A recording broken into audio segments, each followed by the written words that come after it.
And welcome to the podcast. Glad to have you joining me each and every month. Want to bring you, as we move forward this year, some very compelling topics, focusing on health, wealth, and just keeping our basic sanity, right? Taking good care of ourselves in 2024. So appreciate you joining me. I am so excited to be joined by Kim McNeil. Hey, Kim. Hi. Yeah, listen, so you are the Prevention Project Director for the Colorectal Cancer Alliance and 45plusreasons.org. You and I have been working together over the last year or so, really talking about the importance of getting tested. Let's start there.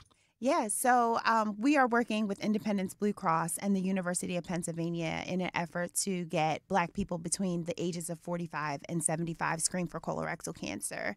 And so we have an initiative in Philadelphia that's Fit Kit based, where people can get screened at home and then find out what their results are to make sure that they don't have any issues concerning colorectal cancer. Yeah. So how can a person, first, I want to get this information out there first. Absolutely. How can a person get tested? When do they get tested? And how can they get a kit?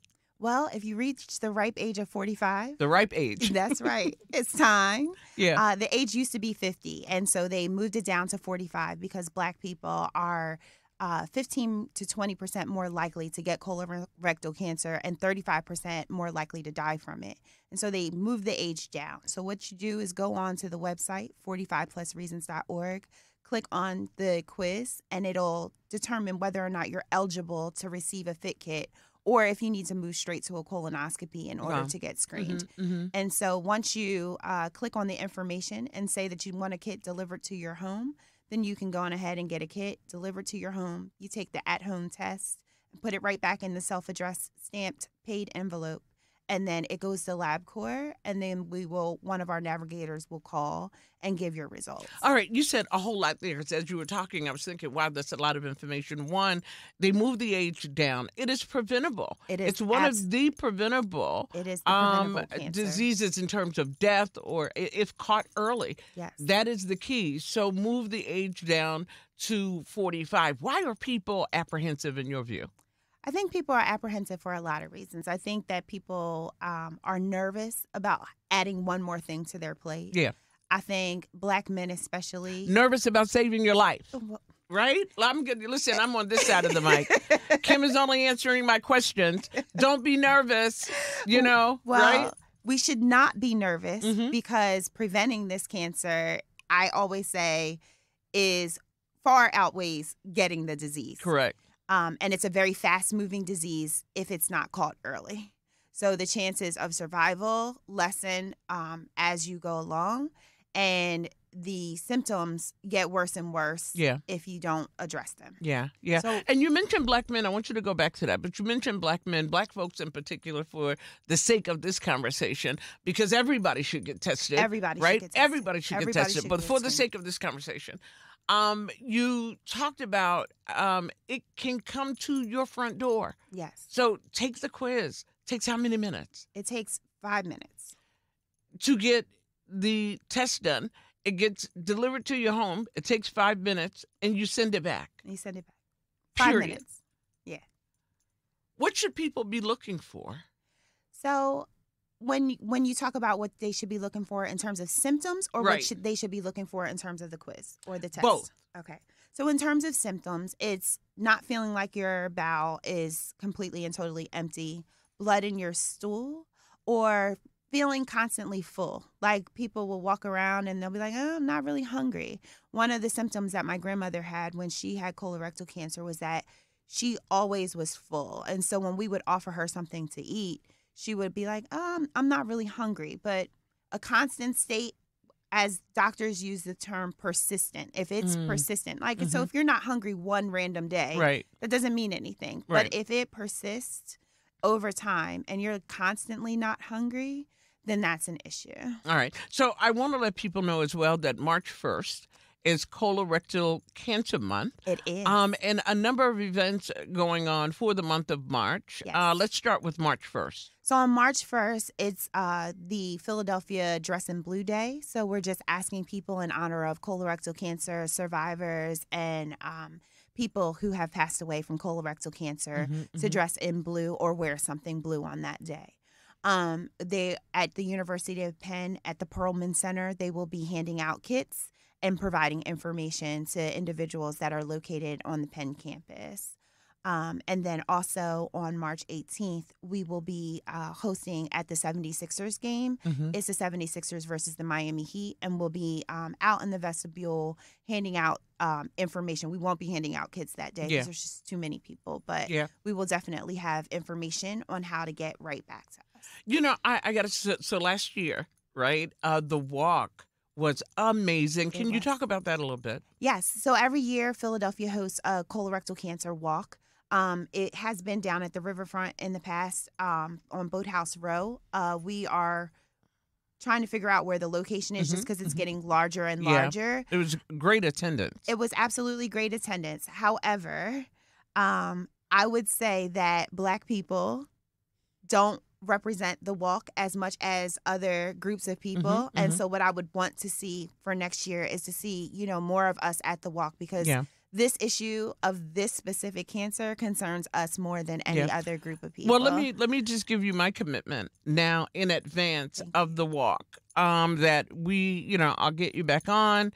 And really let folk know about the walk, how they can register and to show up that day. You know, I could tell you as a breast cancer survivor and being an advocate for a lot of people, but again, specifically for this conversation, we don't like to deal with things until we're faced with it. Right? That is absolutely right. true. And not until you're faced with it, you say, oh, there's a big toe, stub your toe organization. You know what I mean? So let me go to the big toe, stub your organization walk. And then we're there. Yeah. But it is always good because there's a lot of great information that's passed out there. Absolutely. And you just mentioned, for example, your grandmother, you know, sorry to hear of your family's loss.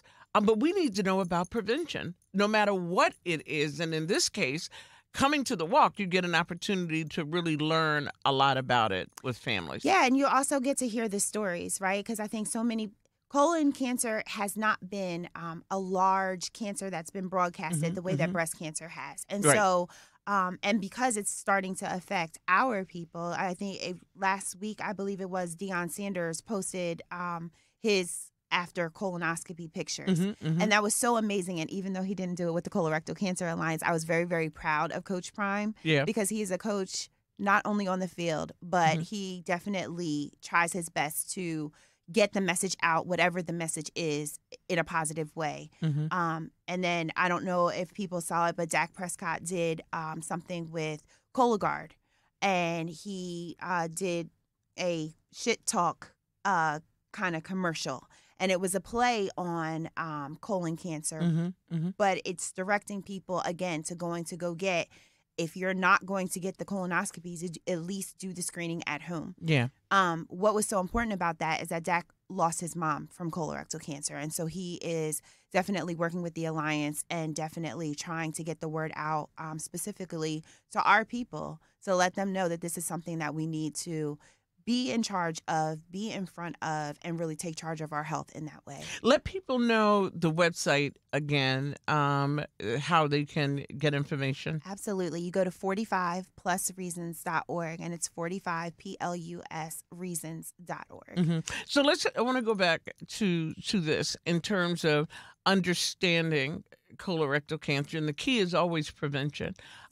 So when you have, whether you get the kit or you get tested, when you said at 45, and how in between, how many years should it be if you've already had a colonoscopy?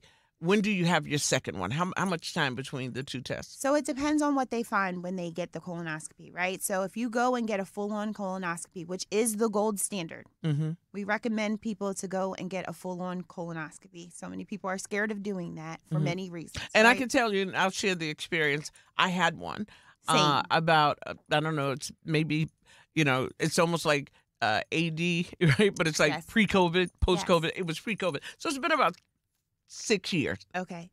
And so I'm assuming that you got a 10-year waiting period. Okay. So they'll do 5 or 10. 5 is if they find polyps. Listen, I'm at the point where I'm like, I'm doing 7. It's No, 5. seriously, I'm like, it's 5 to 10 years, and it was great, no problems. Yes. They saw nothing, and like other high-profile people, just wanting to share Yes. that your health is really your wealth. I don't care It what car really you is. drive. I don't care what church you go to. I don't care Doesn't who you know, matter. what organization. It is non-discriminatory. And talking about it lets people know. Just doing my exam, and my doctor said, have you ever had a colonoscopy? And I said, no. Mhm. At that time I was very mature, right? And she said, let's get you your first Mhm. colonoscopy, and just going through the process. Well, I mean, it was no different than a pap smear. It will. And actually, that was easier than a pap smear. Yeah, because you're asleep. Right, You're right. completely And asleep, and when and I really good understood, sleep at that. right, and when I understood the impact of the colonoscopy, colon cancer, that it was, it's beatable. I actually talked to my family members about it. So I'm so excited to be working with, Yeah. 45 plus as well, to get the word out to our community, because it is preventable. It is. Last year I turned 45, and I'm calling out all of my colleagues and Hamptonian friends. It is definitely time. If y'all are my age, it's Mm-hmm. time to go get Yeah. screened. Yeah. It's so important. I just had a conversation with my best friend, and she hasn't done it yet. And I'm like, well, what is the fear? Yeah. Yeah. And then I will fly out to Detroit and come Right. and be with you if Yeah. that's what we need to do. Yeah. And Right. don't fear fear. Right. Don't fear fear. Don't become paralyzed by fear. Yeah. And I've talked to people relative to whatever the cancer might be or illness it might be. My uncle had it. My dad had it. My aunt had it. And there's a fear. Then that should be more of your reason to go get tested, Yeah. to do the advanced screening. Frankie, I could tell you that, yes, you might have some apprehension or a little nervousness, but I cannot imagine the fear of being told that you That's right. actually had the disease and you could have prevented it, Correct. or the fear of what the treatment would be like Correct. and how devastating and how life-changing it is, because even when they can catch it and even when they can, stop it where it is, you have life-changing effects from that for the rest of your life. Yeah. And Yeah. so I think that when we talk about this fear, it's like you have a fear of taking a pause and finding something out that you didn't know before. Yeah. But there's a greater fear that comes along with that. People say, oh, well, I can't take time off of work. But can you imagine if you You'll have be to... forced to. Right. If you You'll have be to get forced to- chemo, you're going to correct. take a lot of time off Yeah. of work, Yeah. right? So Yeah. you have to balance out what does that actually look like. And let's just, you're so kind. This is FrankieDarcell.com with this comment. We pause to go to concerts, and we fit it into our calendar. Yeah. We pause to go shopping, and we fit it into our calendar. We pause to take trips, go to dinner, stay up late, go to work. We pause for all of those things. We have to pause for self. We do. We do. have to pause for self. I'd rather do it and not have needed to than to have needed to and not have done it. Absolutely. I think there's we were talking about Black men. I think Black men have an issue because it's your butt, right? Like we don't talk about all those things. I also think that there is a larger issue going on in our country, and it deals with health equity and how diverse groups of people really do have issues with healthcare. It's the fear of, well, if I do this, is this a part of some weird experiment, right? Because Black people, we know that, the healthcare system has not always been kind to us. I think it's also the fact that not everybody has the same kind of healthcare or the same access to healthcare or the same access to doctors. Yeah. So a part of taking charge of our health is really a part of a bigger initiative. This program is a health equity initiative. There's tons of them going on in the city, but the colorectal cancer one is the largest one in the city. Greg Devins in IBX thought that it was imperative because out of all of the states, if they looked at 48, Philadelphia was 46 on the list of individuals not going to go get their colonoscopies and getting taken care of in that manner post-COVID. And so it's really important to the nation at large, but it is very important to the city of Philadelphia. And so it's really important because what we're finding is that this disease is attacking individuals younger and younger. So the early onset issue is an issue. The access to healthcare is an issue. People not going to the doctors and just kind of going to their grandmom with their home health remedies is an issue. Mm-hmm. It's time for us to really take charge of our health, to go to doctors. If you don't like your doctor, trust me, there's 8 million of them. Go find another one. Right. I mean, if you're a Black person, Advocate for your health. yes, if there's a Black person and you want a Black doctor, you can go. We Google everything. Mm-hmm. Go to Google and go look at Black doctors in the city and find a doctor that's suitable for you. Yeah. Kim McNeil is my guest, and as we get ready to wrap up, I want to make sure that we touch on all the very important areas that you want to share with our audience. So go right ahead. Yeah, I would just say that if you're 45, between the ages of 45 and 75, it is imperative that you get screened. It should be on your list of things to do, just like, going to go to Starbucks and go get coffee. You make the time, you get screened. 50 chances to 1, you're going to be just fine. And having a positive fit does not mean that you have colon cancer. It means that the doctors need to take a deeper dive into your colon to find out if you have any precancerous cells inside of your colon that can be removed, which makes the disease preventable. Colorectal cancer is the preventable disease. It is something that we do not have to walk around with. We do not have to carry the burden, but also tag a friend. Yeah. So if you're 45 and you know someone who's 45 who hasn't done it, it's super important that you be their partner in health, just like we're partners, like you said, to go on a trip or to do something fun. If you go to 45plusreasons.org, you can take a 5-minute screening quiz. It will allow you to answer some quick questions just about your background and health to make sure that you're eligible to get an at-home test. And if you are, then you take the quiz, you get the kit, and you mail it back. Yeah. I listening to you and talking about, even your friend, when I was diagnosed with breast cancer, and my mother was diagnosed, for those who may be hearing this story for the very first time, in 1998. And at that time, we couldn't even say breast on the radio. So we've come a very, very, very long way. But we knew, my 2 sisters and I knew, because of my mother's diagnosis, that we had to be advocates. Absolutely. My daughter at 4 has been to every sister strut until recently. And so she too, because her grandmother had it, her mother had it, she already knows. It is just a part of her health DNA that at the beginning of the year, this is what you do, from a dentist to and she doesn't have to start really taking mammograms. She's 27, but she should start at 35. Yeah. She knows that. It's because we talk about it. And here's the other piece that when I thought, and we talked about it, was my mother was the first diagnosis, right? And just because there's some relatives you don't know or you don't like doesn't mean they're still not your relatives. I started working on my family tree in 2018 at a family reunion. They said, you do the family tree. Found out my grandmother's sisters, daughters, and daughters have breast cancer. Wow. So it's been in our family for quite some time. It just has not been in my grandmother's line, and my mother was the first. So breast cancer runs in our family. Yeah. And my great aunt is not a distant relative. It's my grandmother's sister. So when I decided that when I was diagnosed with breast cancer, I really, truly was in shock. Mm-hmm. Not in total disbelief, and I could tell when the doctor walked in, because I get my mammogram every year. And when they found something, and the doctor wanted me to wait, I said, absolutely not. No. I will not wait. I have a family history. I literally fired that doctor. It took me 4 weeks to be able to get a new physician who then diagnosed me with stage 1 breast cancer. And because it was stage 1, I caught it early. I caught it early.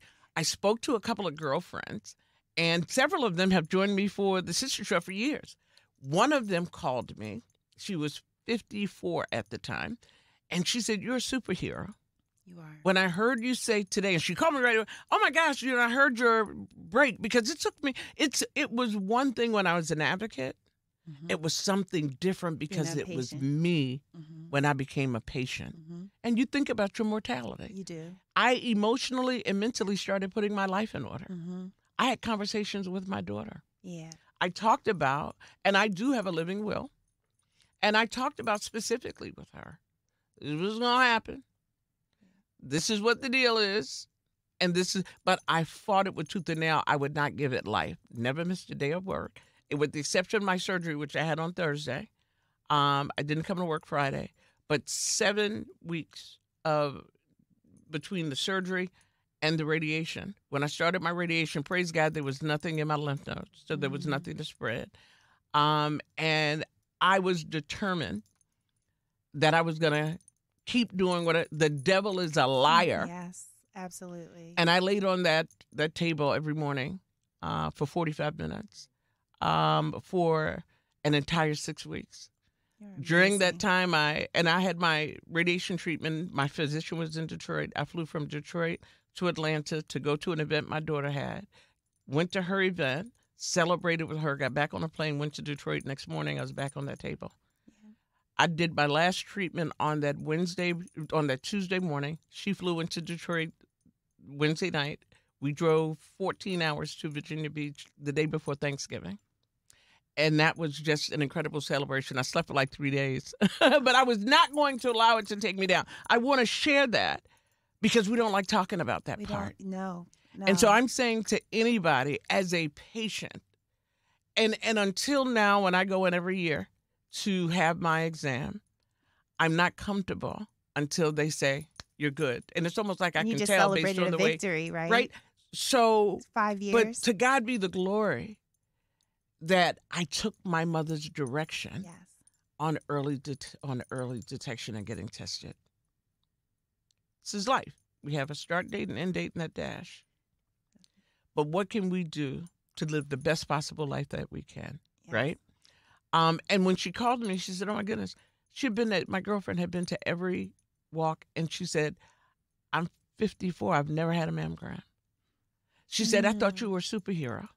She said, I'm going to schedule my mammogram. So every year when she gets her mammogram, she texts me and says, girl, it's good. Girl, it's good. Girl. So I'm only saying that to say to everyone, with colorectal cancer, it is one of the beatable cancers if caught earlier. It is. Right? It's the preventable cancer. Mm-hmm. One more time. March 1st. March 1st, Dress in Blue Day. March 18th, we'll be at the 76ers game. It's the Sixers versus the Heat, and we'll be passing out information for people. 45 plus reasons. That's with an S. Yes. 45plusreasons.org. Yes. 45plusreasons.org. Go on, take the quiz. Yes. Once you take the quiz, it will determine whether or not you should receive the kit. Exactly. The kit will come to your house. Literally. It will come to your There's house. no excuse. The kit will come to your house. Put it back in the mail. That's it. And you will get the results. Can't get better than that. Right.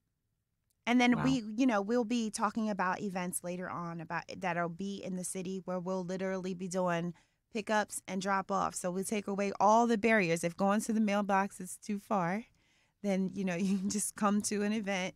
Yeah. And then you'll have a drop-off location. Yeah. And we'll pick them up, all the kits, and then transport them. Yeah. So when we talk about all the reasons, all the scientific reasons, all the historical reasons why Black folk don't want to go to the doctor, some of it, too, we're responsible for. Correct. Just point blank. Some of it we are responsible for, and we've got to do better for our health.